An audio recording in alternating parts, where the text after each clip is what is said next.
Building a common rafter is very easy using this technique. I basically used this same type of technique when I built my first dog house out of used dynamite crates when I was 6 years old. I laid out all the material I had, laid it on the front porch, made it look right, and then I cut it to what looked right. So in this case here, what I'm showing you today is a full scale for a building that has a 16-foot span, an 8-foot run. I'm building a 412 pitch. I run 8 feet. You go up 4 inches for every foot. So you take 4 times 8, and you come in here and you lay out 32 inches. But I skipped one, but I'll insert it now. In order to do this, you got to do it either on a concrete slab or on a subfloors down before you ever start the wall. Because what you're going to do on that, in most cases I do it on a subfloor. I come over, I'll find the middle of the span, 8 foot, 8 foot, 16. I go down there a ways, do the same thing. I hook my string line on it. I snap a chalk line right there. So now that I got the chalk line, I snapped it here, you can see it.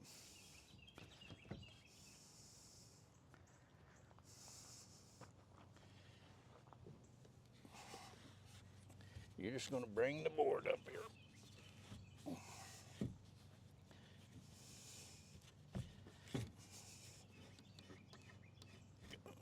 There we go. So now, in order to make that line, I put a board there, it's on the line. I take a straight edge like this. I lay it out there, that's perfectly parallel. Now that you got this there and that there, you draw your first plumb cut.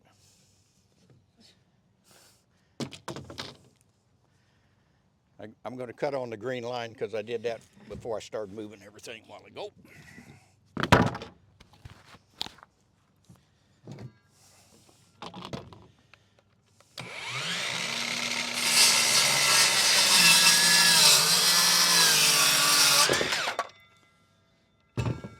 No green line, no green line. You come over here, you literally got to, you take your spacers, take one of these that's half the width of the ridge. You move it in there, you slide it up. You got to kick the tail over it. Now I'm on my original line. So there represents the half the width of the ridge. Now you establish the plumb line to hook into the ridge. You come down here, you're going to do the same thing for your seat cut.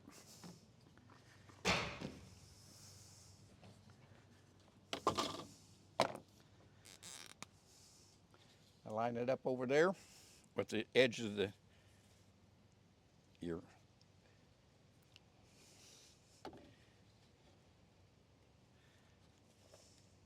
that's good, I got it. Okay.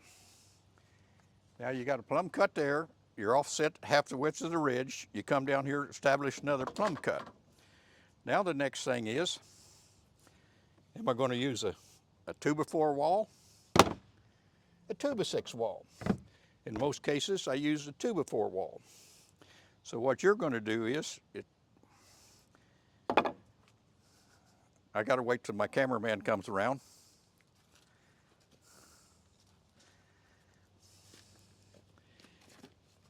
You're going to line that up, slide it up until this point's there. That's a true bird's mouth for a 2x4. If you're using a 2x6, you line it up on the red, you line it up.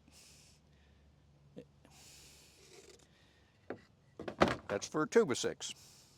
Then what I do, after I cut this, I make patterns. You got one that's perfect for a 2x4, one perfect for a 2x6 wall. Over here, once you're there, you got to figure out how much overhang you want or no overhang. So, in this case, we're going to use a 2x4. I'm going to cut the bird's mouth.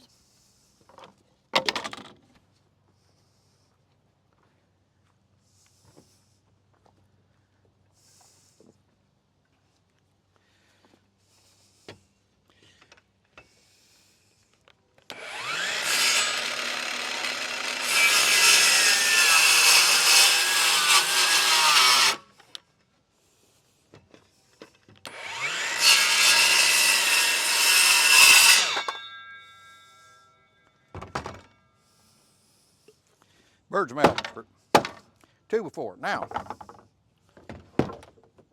I never had a decent handsaw growing up,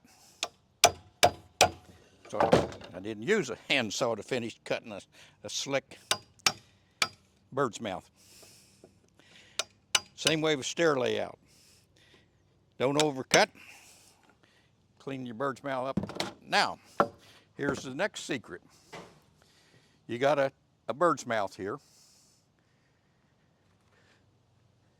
You got a line up here.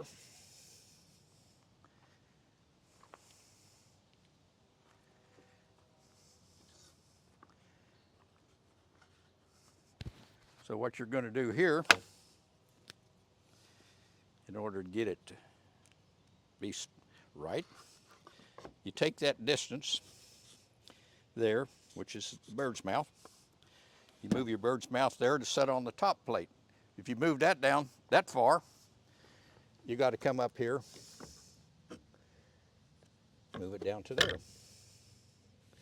Now, we've taken it, got the original. So what you need to know now is the height of the ridge